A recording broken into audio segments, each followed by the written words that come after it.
ඩයලොට් වල යාළුවෝ අලුත්ම ඩයලොට් එයා ෆයිබර් එකක් තියෙන ලංකාවේ හෝම් ඉන්ටර්නෙට් ගේම් එක වෙනස් කරා. කිසිම කේබල් එකක් නැතුව ෆයිබර් තරමට ෆාස්ට් ඉන්ටර්නෙට් දෙනවා කියලා තමයි යාළුවා කියන්නේ. හැබැයි මේක දුවගෙන ගිහින් ප්‍රී ඕඩර් කරන්න කලින් මේක ඇත්තටම ගැලපෙනවද ඔයාලට? අද වීඩියෝ එකෙන් අපි හරියටම කතා කරමු. මේ යාළුවෝ මේ ඩයලොට් එයා ෆයිබර් එකට ඕන කරන 5 දෙනෙක් ඉන්නවා. ඒ 5 දෙනා කවුද කියලා බලමු අපි. අපි යමු වීඩියෝ එකට. වෙනි දේ. ඔයාගේ 4G router එකේ ස්පීඩ් එක හරිම ස්ලෝ. හැබැයි ෆෝන් එකට හොඳට 5G සිග්නල් තියෙනවා. අපිට ගොඩක් අයට මේ ප්‍රශ්නේ තියෙනවා. ගෙවල් කිට්ටුව තියෙන ටවර් එකේ ට්‍රැෆික් එක වැඩි නිසා ඔයාගේ 4G router එක පට්ටම ස්ලෝ. හැබැයි ඔයාගේ ෆෝන් එක බලුවනම් 5G වල මාරම ස්පීඩ් එකක් එනවා. ටැලොජියා 5 එකකින් කරන්නේ ඔයාගේ සම්පූර්ණ හෝම් නෙට්වර්ක් එකම 5G bands වලට මාරු කරන එක.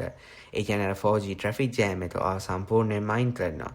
ඔය 4G ලැබ් වෙනවා නම් හැබැයි 5G වැඩ නම් මේක තමයි ඔයාලට කරන්න තියෙන හොඳම විසඳුම.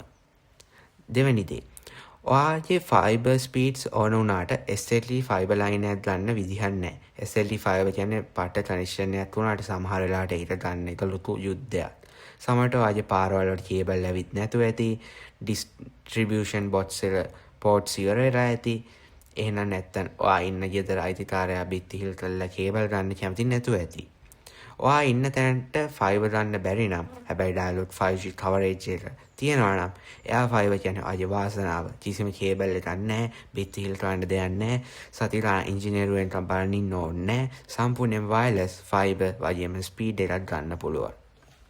තුන්වෙනි දේ. ඔයා ඉන්නේ රෙන්ට් එකට නම් නැත්තම් බෝඩිමට නම් එහෙම නැත්තම් නිතරම ගෙවල් මාරු කරන්න කෙනෙක් නම් සාමාන්‍ය කේබල් ඉන්ටර්නෙට් එකක් ගන්න ගියාම සති ගණන් කට අහන්න වෙනවා. හැබැයි ඩයලොග් J5 සෙට් කරන්න යන්නේ විනාඩි 5යි. ඔයා මේක 100% plug and play devices එකක් ගත්තා ගෙදර plug එකට ගහුවා on කරා එච්චරයි. හොඳම දේ තමයි මේක mobility එක. ඔයා ලබන මාසේ වෙන බෝඩිම් වලට යනවා නම් රවුටර් එක දාලා බෑජ් එක දාගෙන කියා අලුත් තැනදී ප්ලග් එකට ගහලා ඔන් කරාම වැඩේ කරා. හතරවෙනි දේ. මේක ලංකාවේ අපිට ගොඩක්ම වටින දෙයක්. කරන්ට් එක ගියාම ඉන්ටර්නෙට් පාවිච්චි කරන ලොකු මිනි UPS එකක් ගන්න ඕනේ නැහැ. ඩයරෙක්ට්ලි මේ ඩිවයිස් එක හදලාම තියෙන්නේ අපේ ප්‍රශ්න ගැන හිතලා. එයා ෆයිබර් රවුටර් ඇතුළේම බැටරියක් තියෙනවා. ඒක නෝට පැය 6ක් වෙනකන් up to දිගටම ඉන්ටර්නෙට් පාවිච්චි කරන්න පුළුවන්. කරන්ට් එක ගියොත් Netflix ෆිල්ම් එකවත් Zoom meeting එකවත් නවතින්නේ. හැබැයි ඒවා Netflix බලනවා ලැප්ටොප් එකේ හරි තාම බැටරියක් තියෙන ඩිවයිස් එකක වෙන්න ඕනේ. Zoom meeting එක ලොක් වෙලා තියෙන්නේ තාම බැටරියක් තියෙන ඩිවයිස් එකකට වෙන්න ඕනේ. අන්තිම දේ. ආ ගේම් ගහන කෙනෙක් නම් නැත්තම් නිතරම 4K ෆිල්ම්ස් බලන කෙනෙක් නම් සාමාන්‍ය 4G වල ලොකු ප්‍රශ්නේ තමයි high latency සහ ping එක. ඒක නිතරම වෙනස් වෙන එකක්. එයා ෆයිබර් වල ඉන්න වැඩ කරන නිසා latency එක ගොඩක්ම අඩුයි. ගෙදර කට්ටිය එකම වෙලාවේ 4K වීඩියෝ බලද්දී වුණත් ඔයාලට ලැග් වෙන්නේ නැතුව ගොඩක් ගේම්ස් ගහන්න පුළුවන්. මේක හදලම තියෙන මල්ටිපල් ඩිවයිසස් ලෝඩ් එකක් අදින්න පුළුවන් වෙනවා. ඔයා රවුටර් එක තියන ලෑස්ති වෙන තැනට ඔයාගේ 5G ෆෝන් එක ගෙනියන්න. එතනට ගිහලා ස්පීඩ් ටෙස්ට් එක රන් කරන්න. එක්කොට ස්පීඩ් ටෙස්ට් දෙකක් තුනක් රන් කළේ ඒ තුනේ එකතු අරන් මැදේනේ දාන්න. ඒක පින් එකක් කරන්න, අප්ලෝඩ් ස්පීඩ් එකක් කරන්න, ඩවුන්ලෝඩ් ස්පීඩ් එකක් කරන්න. එක්කොරට 10000ක් ගන්න පුළුවන් වෙයි. මීට වඩා හොඳ කනෙක්ෂන් ස්පීඩ් එකක් මට ගන්න පුළුවන් වෙනවා කියලා. එක්කොට ඔයාට බලන්න පුළුවන් ඔයාට එයා ෆයිබර් ගන්න එක වාසිද නැද්ද කියලා.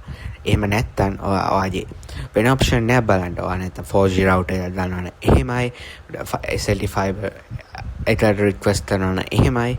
එහෙම තමයි ඉතින්. ඉතින් මොකද තීරණේ? ඔයාට කිසිම කටක් නැතුව කරන්ට් එක ගියත් වැඩ කරන්න පාට ස්පීඩ් තියෙන අලුත්ම ඉන්ටර්නෙට් එකක් ඕන නම් ඩයලොග් J5 කියන හොඳ තේරීම. මේකේ පැකේජ් පටන් ගන්න රුපියල් 2495 ඉඳන් 125 GB වෙනකන්. ඉස්සරහ තා පැකේජ් එක කියලා බලාපොරොත්තු වෙන්න පුළුවන්. හැබැයි මට ඔයාලගෙන් දැනගන්න ඕනේ ඔයාලා මේ J5 වල මාරු වෙනවද? නැත්නම් දැන් තියෙන රවුටර් එකම පාවිච්චි කරනවද? පල්ලෙන් කමෙන්ට් එකක් දාගෙන යන්න. මේ වීඩියෝ එකේ අලුත් දෙයක් කියන නැත්නම් ලයික් පන්නේ ඔබලා. ඒ වගේම කතාව ඇත්ත නම් ටෙක් රිවිව්ස් බලන්න අනිවාර්යයෙන්ම subscribe කරන්න. එහෙනම් අපි ඊළඟ වීඩියෝ එකෙන් හම්බෙමු.